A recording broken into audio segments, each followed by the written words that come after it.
John Tornblum. As I've researched, your company's called Transparent Mastering. That's a good name. Thank you. I like that. It took me a while to figure out Really? just the right thing. Yeah. We should talk about the meaning behind that, although I think Definitely. I can figure it out. But you have some tube stuff. No, none of that's tube. Oh, no, it's that's all solid tube. state. Yeah. Oh, dang, it looks tubey. And sorry to disappoint you. Well, we've been sitting here for the normal amount of time, and I have so many questions that I want to ask you. And but what is really interesting to me, because this is the first time that we've ever talked to specifically a mastering engineer who doesn't do any mixing or recording. It's because it's kind of funny. I see the two inputs here, and it's like, how does this guy record anything? Yeah, that's my glorified headphone amp. Is it? Yeah. That's cool. Well, that's an expensive headphone amp. Yeah. How did you get into doing just mastering? It seems like it's so odd just to pick mastering. Do you want the long version or the super quick version? Medium size. The medium version. Yeah, because we have so many knobs here to talk about. Yes. Okay. The knobs are. What we're here for. Everybody knows that. Well, the medium version is. When I was a kid, didn't have much to do. I lived in the country. Internet wasn't a thing. A thing, yeah, I remember that. So my dad was a musician and into recording. He had a Porta studio. Oh. Goofed around with that a bit. And I ended up like taking apart a lot of my Walkmans and stuff like that. Yeah. Maybe a highlight of that would be my friend Thorin didn't have a guitar amp. He had Okay. an electric guitar with no guitar amp.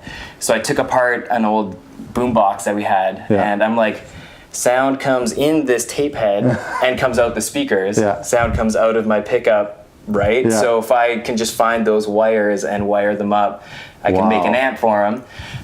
The distortion was gloriously horrible, but he was able to play distorted power chords. And no way. Yeah, so as I went on, I got pretty obsessed with guitar and always looking for kind of a unique sound.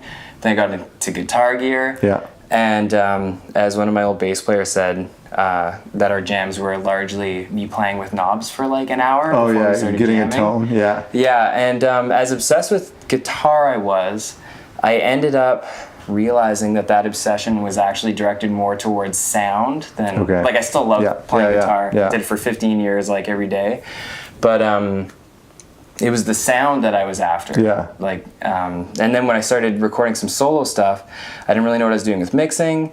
I sent it away to Hans Decline, who did the mastering, and it came back and it was like, oh, okay, that's what mastering does, right? And then the next time around, I started doing some recordings. I didn't have the budget to do mastering, so I started playing with it. The trial and error was atrocious at first.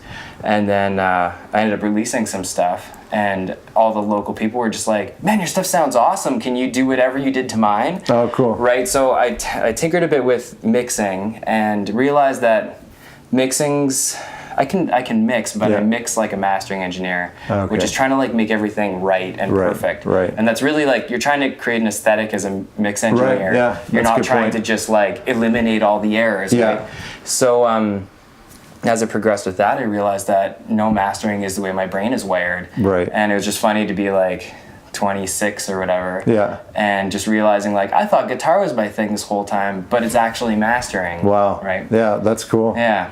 Well, it's funny you talk about like taking apart those Walkmans, because I think it was Mike Keir who said, and this always stuck with me on our very first studio tour, he said how he was just into tinkering with electronics, and that's how that kind of got him into mixing and engineering.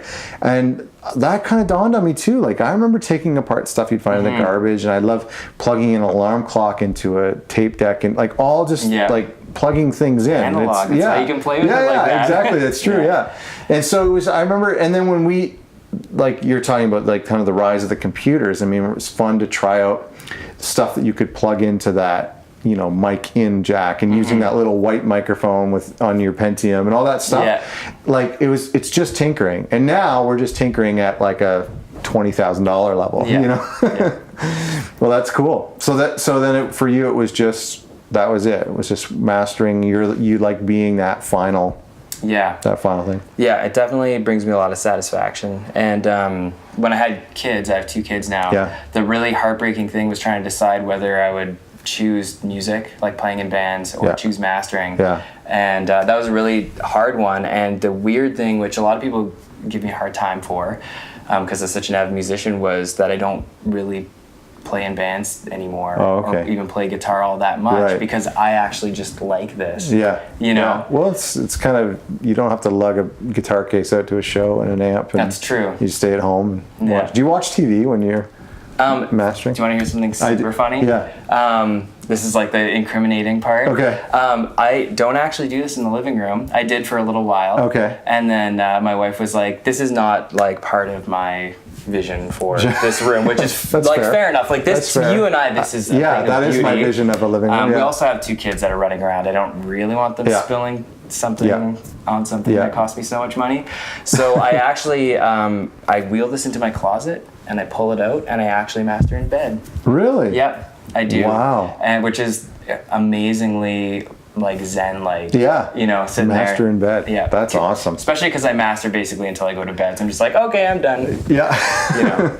So that actually kind of leads into this. I mean, this is a temporary setup, but you have this cool mobile rig with, you've got your monitor there, you've got your Apple, Mac Mini. Mm-hmm. I was going to say Apple TV because they're kind of the same. But so this is a temporary solution. What is your dream vision for a mastering suite or recording studio? Well, the dream is to have a proper room with proper speakers. But being a nerd, because you're going to have to be a nerd to be an engineer in general, especially mastering, I learned as much as I could about room acoustics. And the whole cuboid room thing, right angles, is just, you're never going to win. Right. Most people, they deal with what they have. I deal with what I have right now. Right. But I'm looking for a space that I can afford, that I can essentially build a perfect room inside another large room, which might take a little while. Sure. But I just don't like the AKG K812s are working extremely well for me. Yeah, those are really nice. I actually started using the headphones as a transition thing because we moved. Okay. And so I learned on the speakers, and then I started using the headphones, and I was like, these results are just as predictable because I trained myself. I kind of had a crossover. Sure. And so I'm like, you know what? I'm going to, instead of just hacking together a studio because it's like the appearance of it, it means something to people. I was like, I'm totally pragmatic about this. This is totally working. Does it? Good for now. Well, and I mean, this isn't just a laptop at a Starbucks. Like, this is a pretty substantial setup you have. But is the advantage to a mastering is that you don't have clients necessarily coming over. And need to be impressed or need to feel like they're in a cool studio. Yeah, that does help. That's actually good. A lot of my clients are just random people from the internet. I have no idea how they find me. Really? They must look for like transparent mastering. It might have been like a good SEO, couple of keywords there. But this project that I have up is a Malaysian country artist, or rather I should say he's a Malaysian musician who decided to put out a country album because he does project albums. But like, how do you find somebody in Canada to do, you know what I mean? And I'm stoked because I'm hearing some guy from halfway around the world. His name's Raggy, and he's like the most sincere songwriter I've heard in such a long time. That's awesome. And I never would have heard this otherwise. I know that with mixers and engineers, there are kind of genres that they stick to because they're better at recording acoustic instruments or synth instruments or whatever. Is that the same with mastering, or you just take whatever? That's a really good question. It depends on your philosophy. Thank you. On what you're doing. I would say it doesn't, because what I'm supposed to be doing is like technically preparing the media for distribution, right? It's become this other thing where you're like tweaking and enhancing the sound over the years. It's supposed to be a corrective thing. So from a purist perspective, and I'm pretty purist, all genres should be more or less the same. That being said, I don't have like practical difficulty mastering, say, metalcore stuff or whatever. But the expectations in those genres for how it's mastered are like very not purist. Oh, I see. Like they require usually things from me that I don't want to do because they're not. I understand. It's not technically making it the way it should be. So I won't go too far about that. So that's fair. I like working on heavy music. But say if I was doing something like this country album, it's very like, these are acoustic instruments. I know how they're supposed to sound. I'm going to make them sound right. or that's a good point. Rootsy stuff, like more typical rock things with standard sounds. The stuff that it's fun. It's fun, mind you. Like EDM stuff or like heavy music. It's fun to just make it sound as larger than life as possible. Right. But I would say that as I go on, I'm getting more and more interested in working with people that are capturing sounds that actually existed in the air at some point. Right. Rather than reamped electric guitars. Right. Or like Kemper profile, which is awesome. As a guitar geek, that's my thing, right? But I find it fascinating knowing that like somebody set up a mic in a room to capture this, and now it's come all the way to me. It feels. That's cool. I like that. Cool. I really enjoy it. So I want to ask you about your mastering on headphones, which I understand. I think that's cool. Do you? Most people like. It was like, what? But and if I was commenting on something you put on Gear Sluts, then I probably would tear you apart. But no, I'm not that kind. You won't find me on Gear Sluts. Yeah, that's good. That's good. No, I totally understand it, and I know a mastering engineer who does the same thing, and he's working on Grammy records and radio records. It's whatever sounds good, right? But the question is do you take it out anywhere else, or do you listen on that? You think this is great and send it off? I do. But not really like I used to. Because you're getting more confident in your work. And those headphones are particularly good. Like if anybody's looking for a good, they're fairly pricey, but compared to a good set of monitors, it's about the same. Oh, really? Yeah. So like you're a couple grand in, and a couple grand. Yeah. Wow. They're for headphones. Yeah. Well, they're like they're the best headphones that are designed especially for mastering, right? Like that's the goal of Do they come with that? Yeah. Wow. The Omega stand. The Lululemon logo. Yeah. So, but I mean, like, if you want to get into high-end monitoring, that's literally the cheapest way to go. And the beauty of it is it's always consistent. Like, as in, like, I could move to another house, or sometimes my job sends me on the road. I have an even more mobile rig for this, where I set it up in portable racks. I throw it in my trunk. And I actually mastered a couple albums while I was working out of town, which is great because staying in a hotel sucks unless you have mastering to do. Yes, awesome. Unless you have mastering to do, which everyone says they have Netflix or mastering. That's to do. Right. Yeah, that's funny. But with those particular headphones, the thing that I can say about them is I have never, since I started using those and after they got broken and everything, I've never been surprised by anything I heard elsewhere. Unbelievable. Which is like, I hadn't actually had that even when I had my speaker set up in a nice room. And well, I mean, you're talking about a couple grand, and it's like, the kind of older model KRKs I have are like under $1,000, and so it's like starter. I think those Yamahas that everyone has is probably probably $700 or $800. Like, so that's really interesting. So, well, I want to get, and we maybe don't keep this, but I want to get some B-roll later about that little amp you have that's probably running behind your TV. What is that running your That's these home two speakers. theaters? Yeah. So I bought that off of Amazon. Yeah. And the reason I bought that, and this is slightly embarrassing, but I wanted an alternate reference in my studio, something to switch over to listen on crappy speakers. Well, the mixing engineer of Frank Ocean uses that amp with tiny little Amazon speakers, and I remember, and that's like $20, right? $30 or something. And so I remember thinking, I'm gonna grab that. It was totally because some big celebrity did it that I wanted to try it. But anyway, it's a real high-end piece of gear, right? Because I thought, it's cool to listen to like your mixes on something crappy for a little bit, at least just to give your ears a break. I haven't really found that much use for it. I might get rid of it, but anyway, it's funny. I have the same one. Yeah, the main goal there was to hide it as much as possible, and my wife was like, where are you going to put that, because that blue light is like not hidden. But you have to reach it though, right? I just leave it. You can adjust it on the TV. Oh, okay. It's not like a terrible thing. No. It is the only piece of gear in this room that I share with you. Yeah. Okay, so let's move over to this rack here, because I think anybody who's watching is like, let's talk about this. Stop talking about you.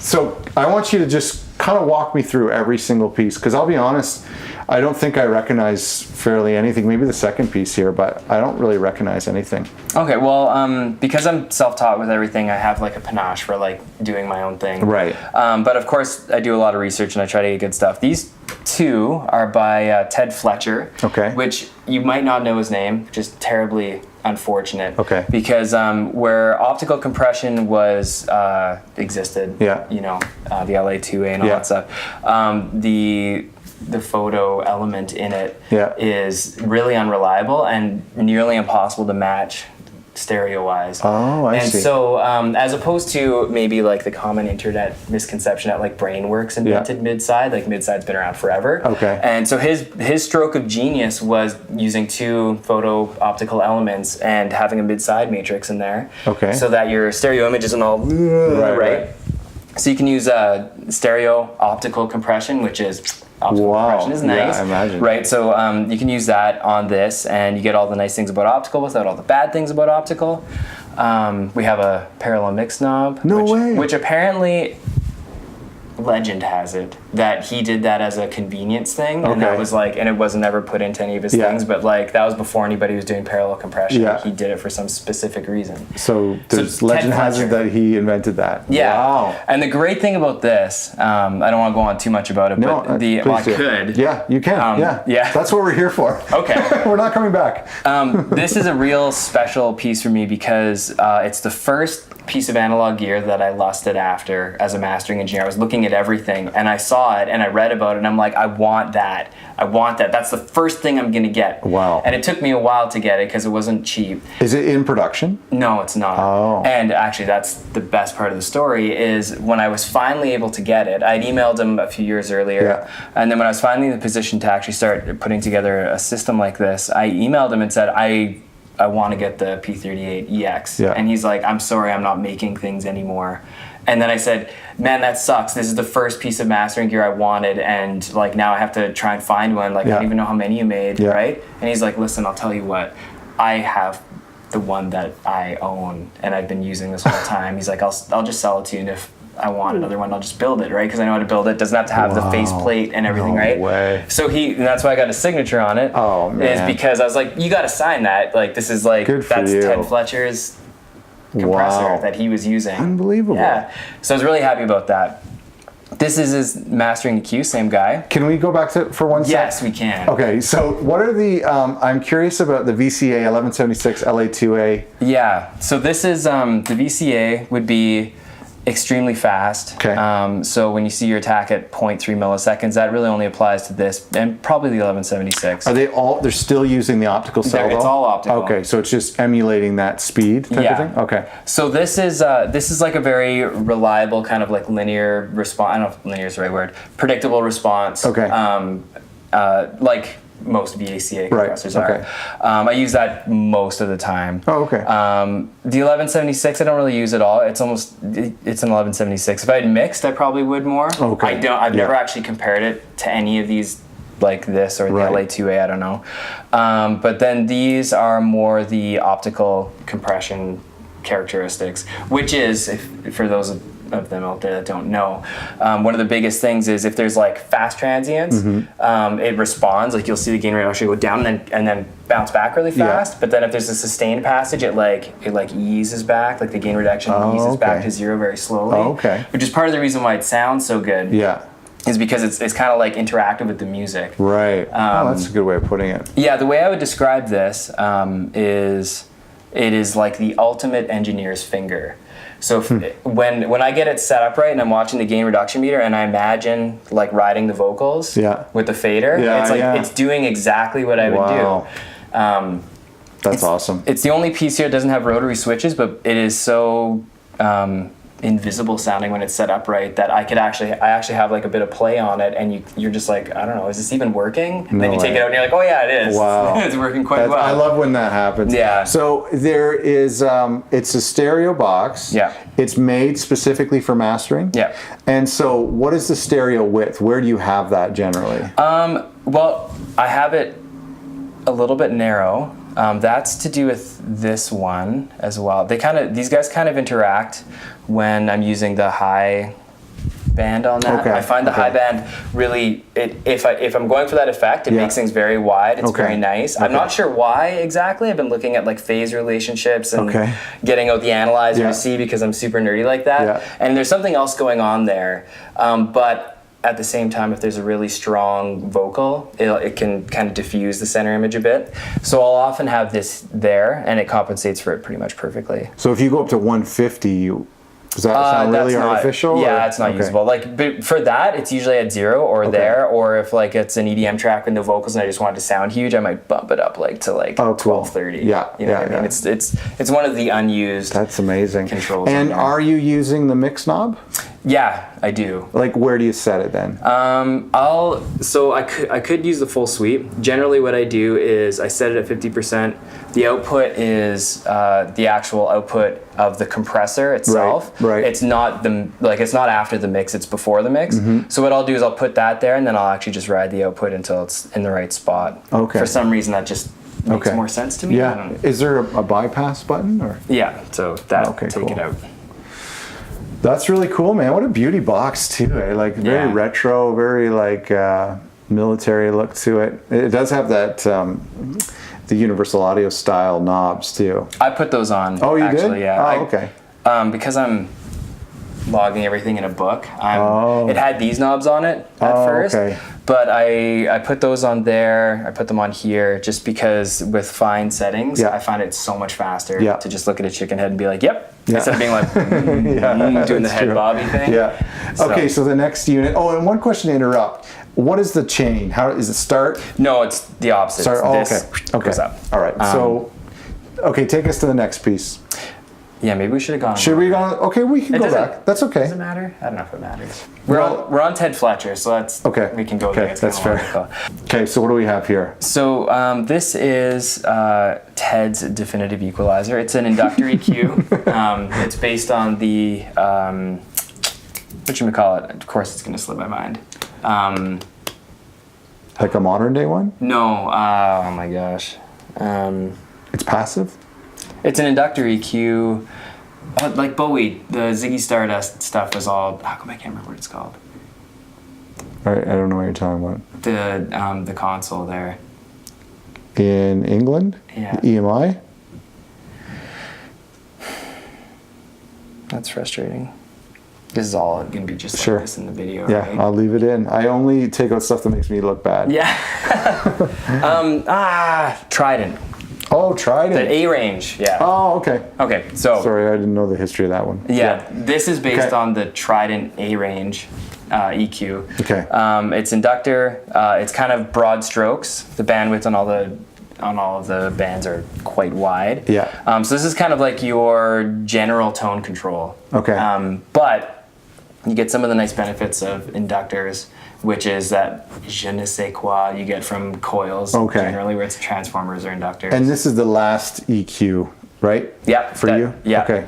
I'll often start working on it before this one, because this is obviously a lot more specific. So I'll just kind of be like roughing in the sound. Right. Oh, I need some more highs. You know what I mean? Oh, the low mids are, you know what I mean? Yeah. And then I'll get more specific than that with this guy. So yeah, I like this a lot. It's an EQ. It sounds like it makes it sound like, actually this one too, both of these sound like it was recorded differently as opposed to being EQ'd. Yeah. Which is the main thing when I switched over to analog. I was listening and I was just turning knobs and being like, is this even on? Even for the first couple steps. Oh yeah, okay, I can hear it, right? Then you turn it off and it's like, wow, it just sounds like the recording was different, not this like layer on top. Interesting. Yeah. Yeah, that's a good way of putting it. Yeah. So it's kind of a bit of a polish stage? It is, yeah. Yeah.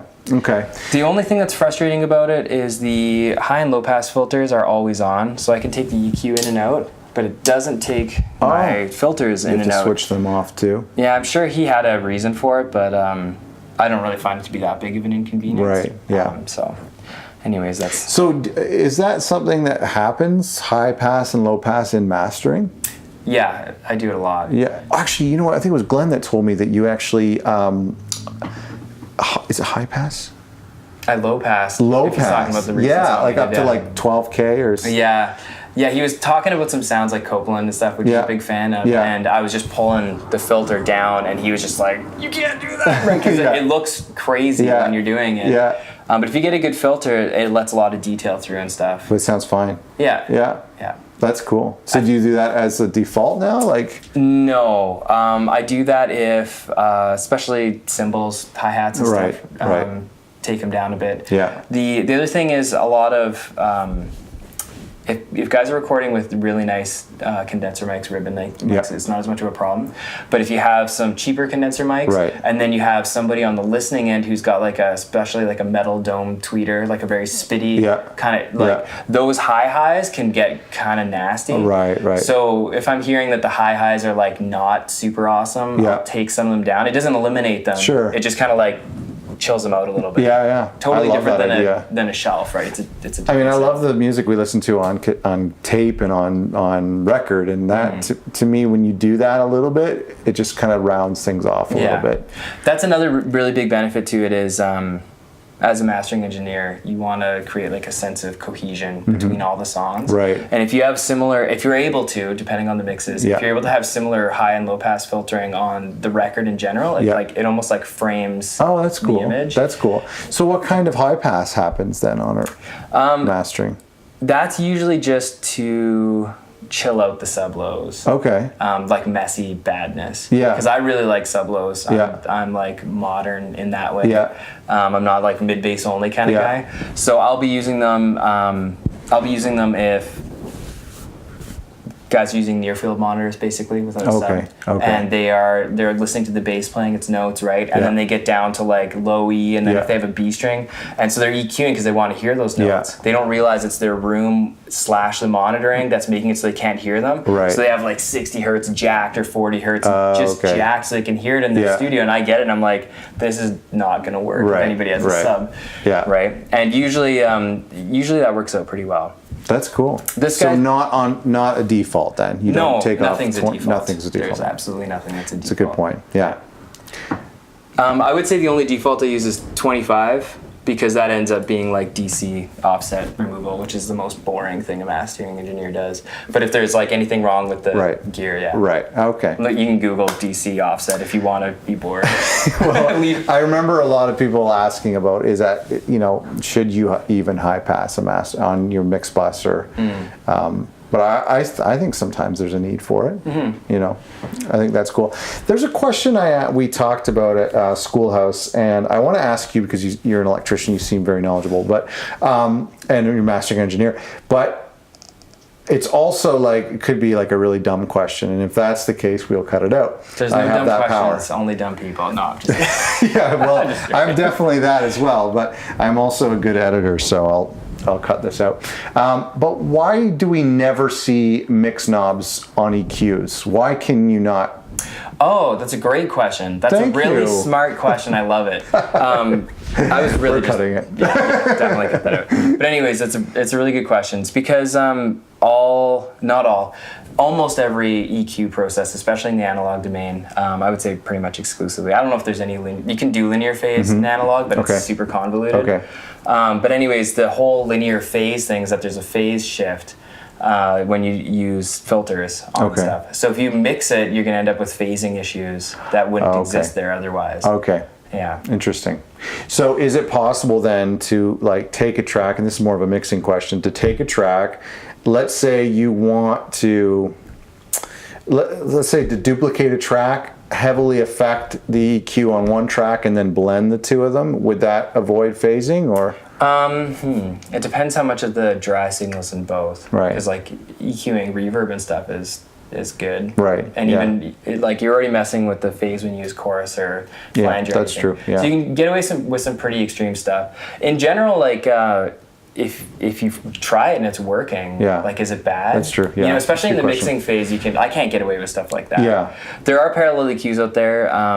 UBK makes one, and the Clariphonic. It just feels right. It just feels like, with the parallel compression, it's like you set something and it's like, I just actually want to take this back by 20% or 10%. And it feels that way with EQ. It's like, I like how this sounds, but I'd be more comfortable with it if I could take away 10 or 20% of it. Yeah. Yeah, that is nice. Invariably, especially with this, I just have to like dial some knobs back. Yeah. Well, it's easier. I think the whole mix knob is kind of just like a dummy thing for people like me who are like, I think this sounds good, but I better pull it back a little bit, you know? Yeah. Instead of fine tuning. It's a nice like sweep of everything you've done. I don't think it's a dummy thing. I think checking your work like that is great, and the more you're able to do it, the better. Which leads me to this guy. Yeah, let's talk about this one. This is I actually built this from a kit. It's a clone of the Sontec 250EX circuit. Incredible. Which is basically based on the old 460 series circuits with, I think he substituted the parts with more modern things that were actually available. Essentially, it's the same kind of filtering topology. The nice thing about this is it didn't cost me 20 grand. It cost me like $2,500 just for the parts. Like, I will never question when you see like mastering stuff that's super expensive. I'm like, what a ripoff! It's just a bunch of resistors and capacitors and stuff, right? But it was really expensive. The front panel alone had almost 2,000 components. I had to, and they're not on a board. I had to solder them together. Wow, how long did it take you to put it all together? A year. A year. So when you see somebody asking like $9 grand for a mastering EQ with all switches, you go like, are they even making minimum wage? Yeah, they're probably better at it than me, right? But definitely makes me appreciate the work that goes into them. Wow. Okay, so we have 2 channels, one on each side. Yeah, left and right. And then the nice thing about doing a DIY thing is you can throw a mid-side matrix in there. So I have mid-side as well. Oh, okay.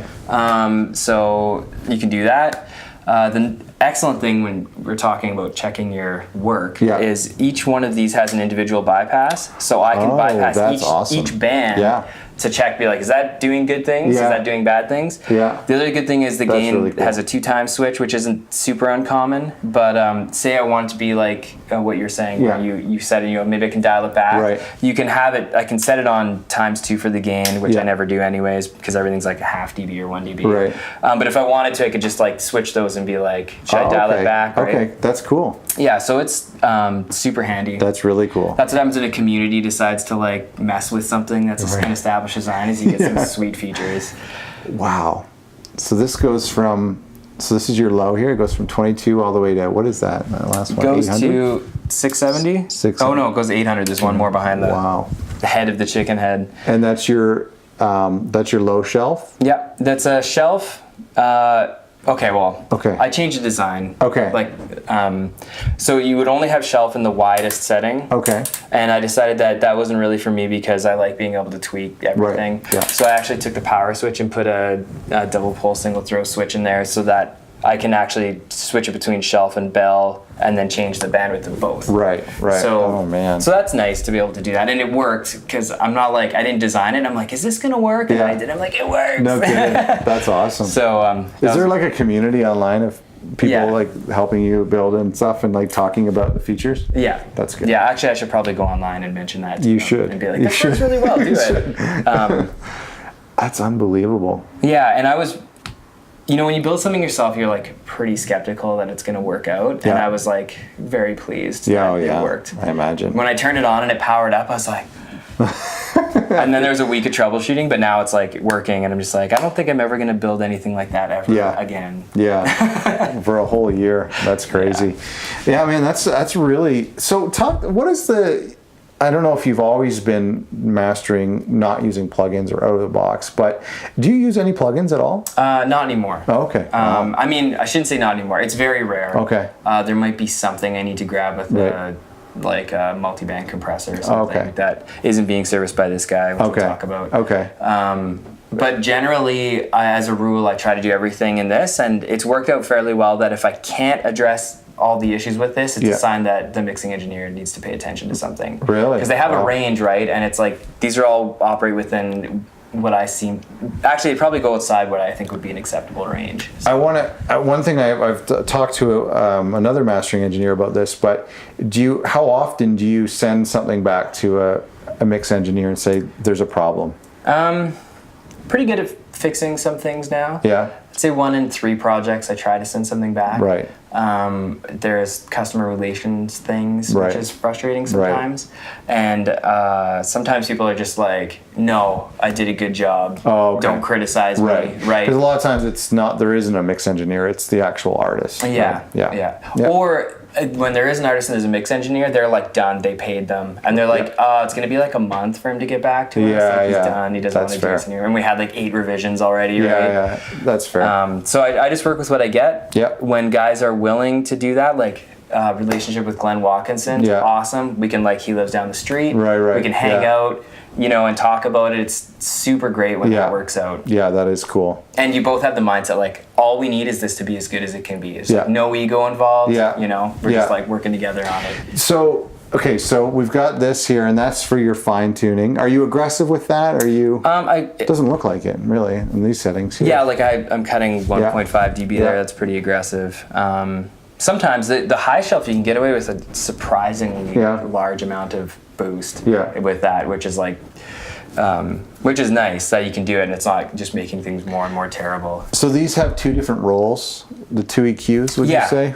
I would. They don't do the same thing exactly either. They can approximate each other, but sometimes a high boost here is more appropriate. This is got Baxendale filters for the high and low. Okay. I don't know if you're familiar with those. Shelves are they come up and then they're straight. Baxendale kind of just they just indefinitely slope. Oh, cool. So sometimes this guy's better for the highs, especially. They sound very airy, very nice, especially combined with the low pass filter. Right. So it goes up and then you kind of ease it off.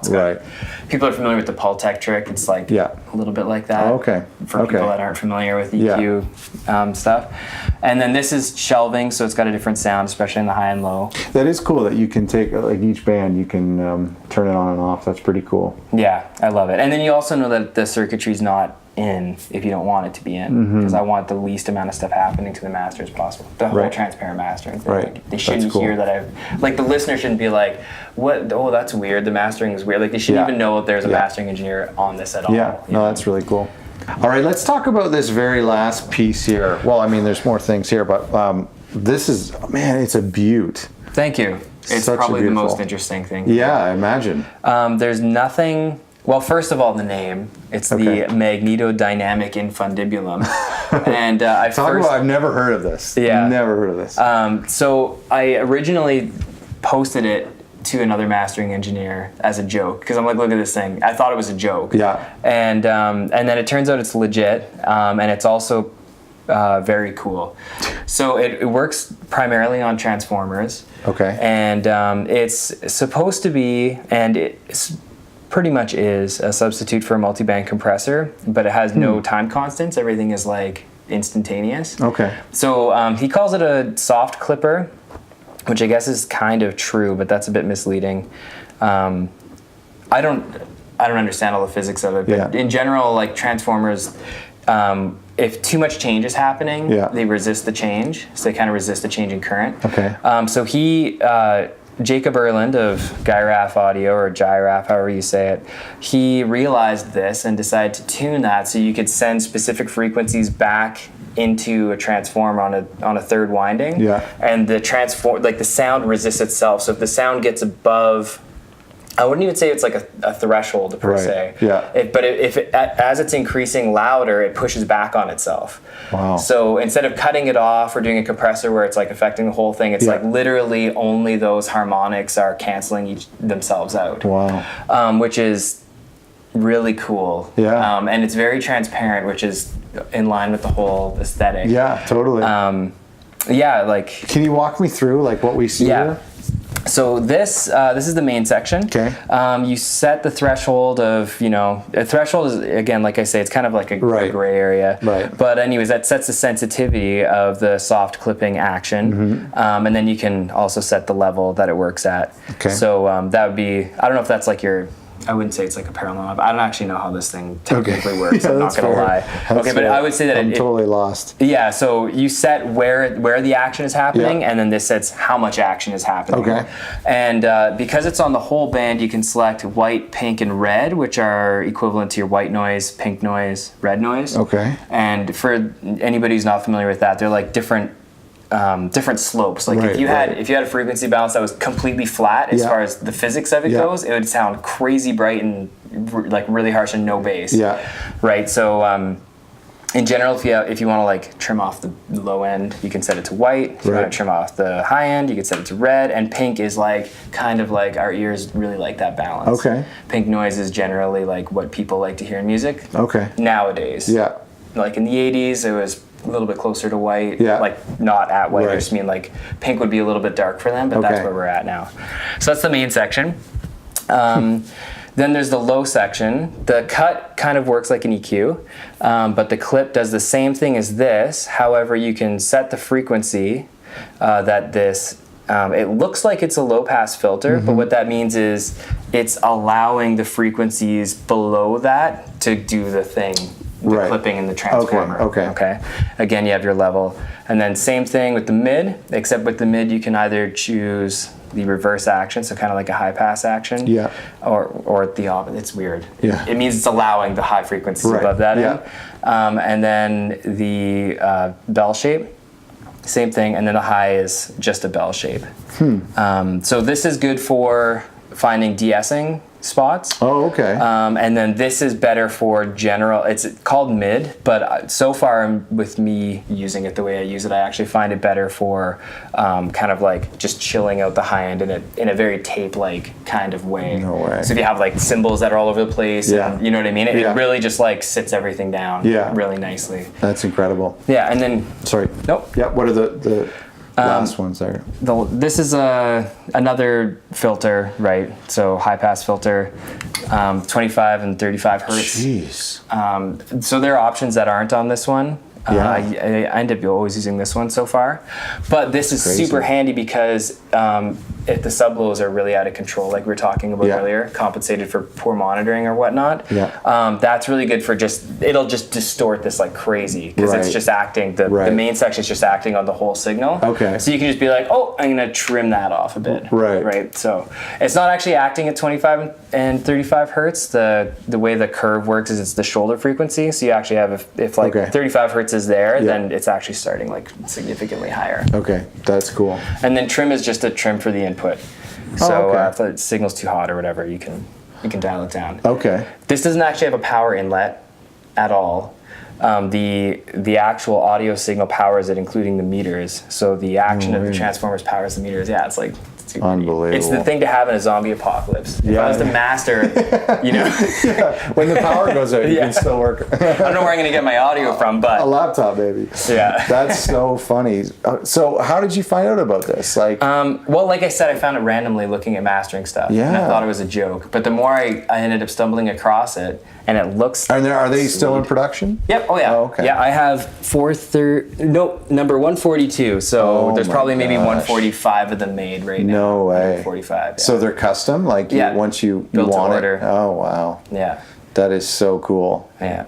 He makes a lot of stuff, and apparently all of it's pretty good. But this is the thing to have because it was this or multiband compressor, and this just sounded to be like way more along the lines of what I'm into as a mastering engineer. So.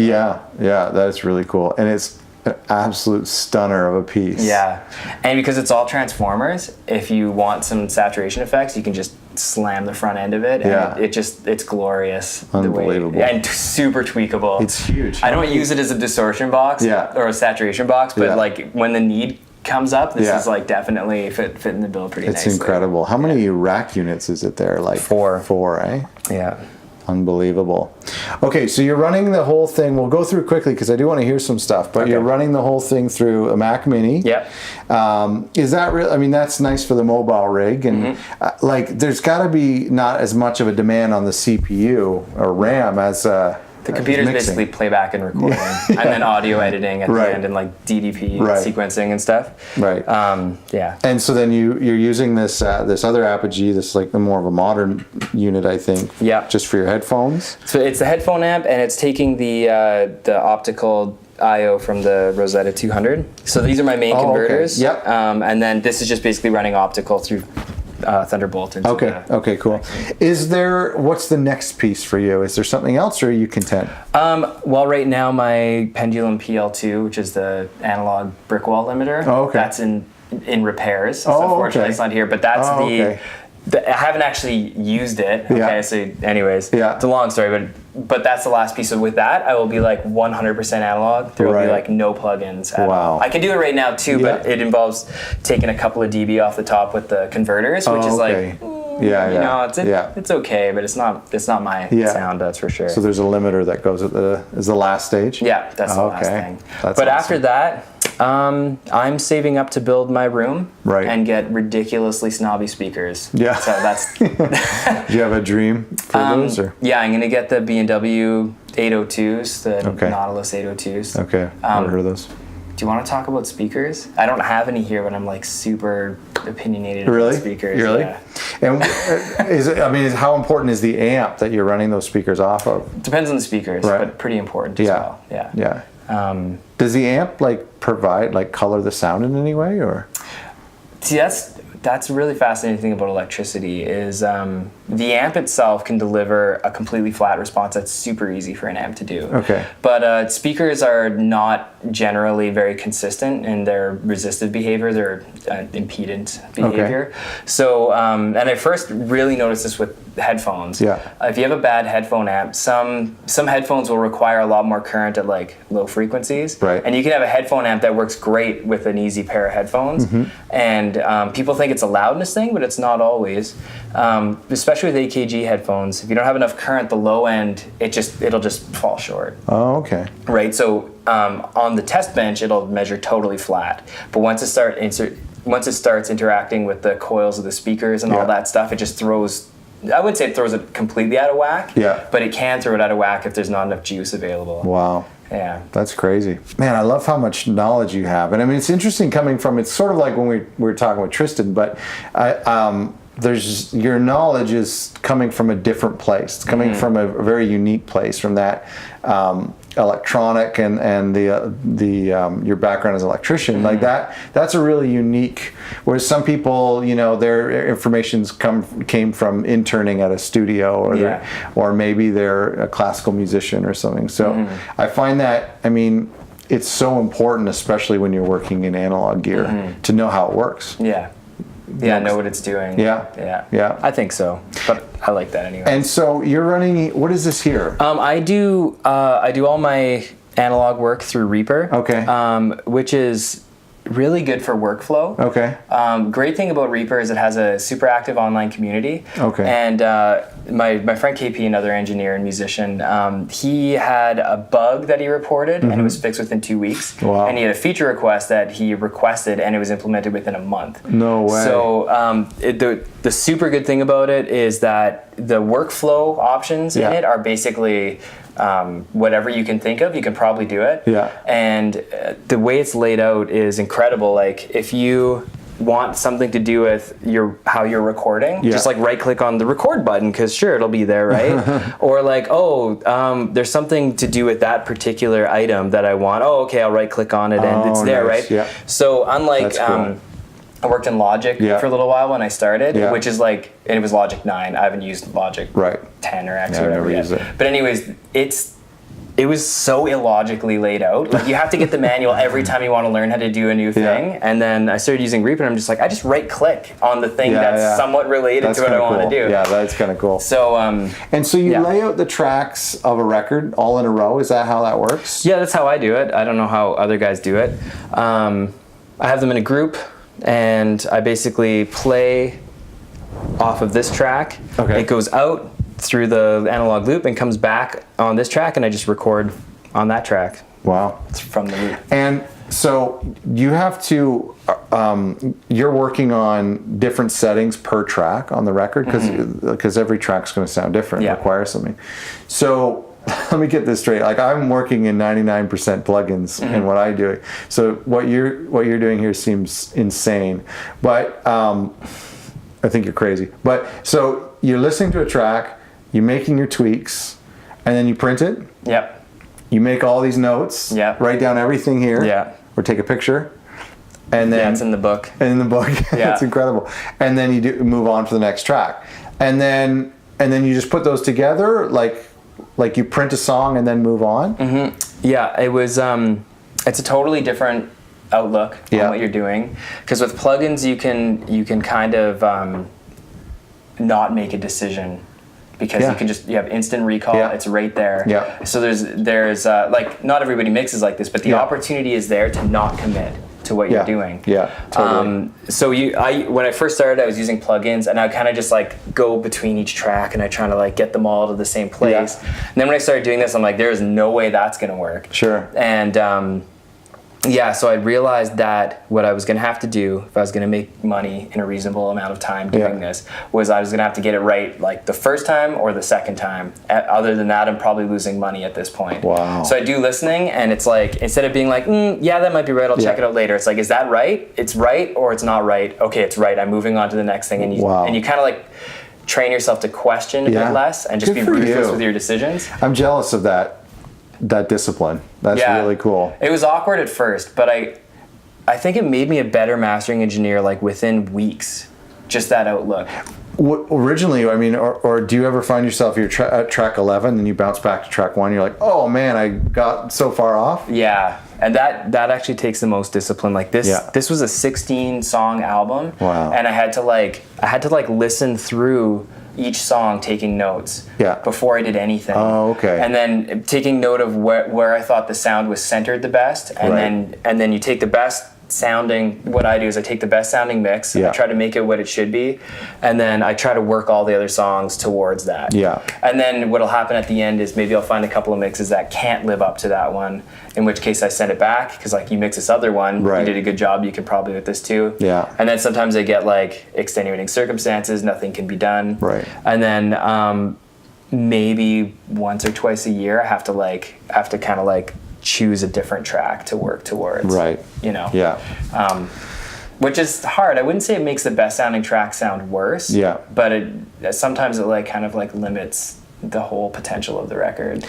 Well, you know, as we're talking about mastering, and I want to bring up, I don't know if you caught the article that Pitchfork did a couple of months ago called The Dark Art of Mastering, and it was this kind of just basically drawing attention to the fact, and there was a quote, I read it in another video that we did, but there was a quote to the extent of like, everyone understands the recording process, every musician, everyone essentially understands the mixing process, but the mastering process is that stage where almost nobody understands. As we sit here and talk today and seeing the 4 levels and everything that I'm really visualizing the mastering process. But before that, why do you think that mastering is so mysterious to people, even mixing engineers, let alone the average person? I don't think I've thought of that, but I'll take a guess. Okay. Just a random guess. Okay. I think the biggest issue is that we want immediate feedback on something. So when people are mixing, they could be like, I want some more like high mids on these guitars, and they make a move that's immediately obvious whether or not they're doing the right thing or not. And with mastering, it's like a series of extremely subtle steps that the sum is greater than the individual parts. So you have to kind of have to be willing to listen super, super, super carefully, and then also plan out where this is going. And that's hard to do, and a lot of guys, I think, aren't wired the way I am, so they don't like that chess game almost, where you're like, I'm doing this move because I'm going to do that move later and then that move later. They just want to be like, I'm turning this knob, is it doing something awesome? Right? And I don't mean that in a degrading way. I just mean like that's a different process, as opposed to being like, okay, well, my compressor's overreacting to the snare, so I should probably like try and take down some whatever, like 2.5K, that sounds where it is, and it'd be like, well, actually maybe I'm going to affect the vocal too much, so maybe I'll use this guy, right? And then you're doing it and you're like, that's not doing very much, or that's doing too much, so maybe I'll do a bit of both.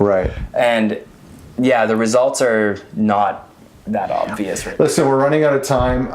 Your gear is so great. I love your mentality. I love the stuff that you've brought to this video, because it's completely different from your background, but your whole philosophy is really unique, and I think it's cool, man. I want to hire you for some jobs. I think it's awesome. It's really cool, and I like the analog side of things, and it looks like this is going to sound great. We're going to listen to it, and but I think this is going to sound great. So thanks a lot, man. I really appreciate it. Thank you. It's awesome.